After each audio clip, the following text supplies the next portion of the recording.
But how Scott Storch happened was I was doing live with Steve Lobel, and my friend Raul from Terror Squad I saw was at his house on Instagram.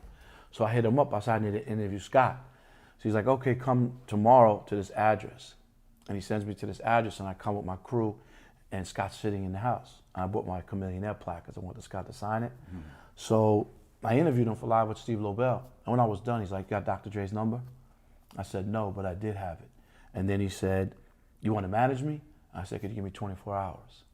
So I called his old manager out of integrity, and he told me, which I love, Derek, he said, you're gonna go swim with the sharks, and hung up on me. But 2 years later, I saw him, and he went like this, salute, Steve, man, you did a great job. So I told Scott the next day I'll manage him, and I'm a protocol type of guy. I like to go to A&Rs and managers and executives, because as a manager, that's what you want with you when you're managing your clients. And everybody I went to, I would say 90%, they told me no. They were like, Steve, come on. You know, last time he was in the studio, wasted our time, he was on cocaine, he fell off. And Monty Lippman from Universal Republic, I called him up. I said, I wanted Scott to work with Nicki Minaj. And he said, always a name, always a threat. Talent never leaves. And I said, wow. And then I spoke with Whack 100 and The Game. I brought Game there, and we did a record called All Eyes with Jeremiah. That was the first record on my Scott Storch comeback. And then just started getting in with people. Once everybody was telling me no, it made me fight harder.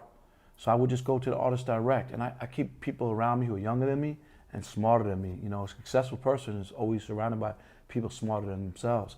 And I was just in the streets as well. I'm outside at all times, and I'm inside the corporate offices. That's what makes me unique as a Caucasian. And I would just find out who was gonna be hot and what's coming up, and I would bring them to Scott's.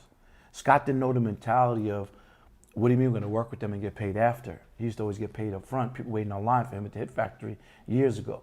So I said, things have changed, the business have changed, and that's where A Boogies, the P&B Rocks, the Don Q's, the Roddy Riches, and so on and so forth came.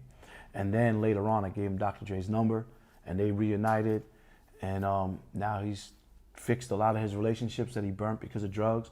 Drugs is fucked up, man. For everybody watching this, stay away from cocaine and all this shit, man. This will kill you. This will destroy your life, your career, your family, your friends, so on and so forth.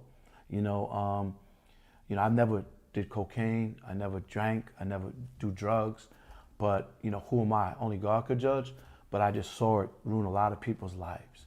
And you know, then I just reconnected with a lot of people. Just recently had him working with J. Cole, just had him with 50 Cent. And it's all just me going through my Rolodex, because it's not what you know, it's who you know. My relationships are great because I have good karma, because I don't burn relationships. So just call people and make the shit happen.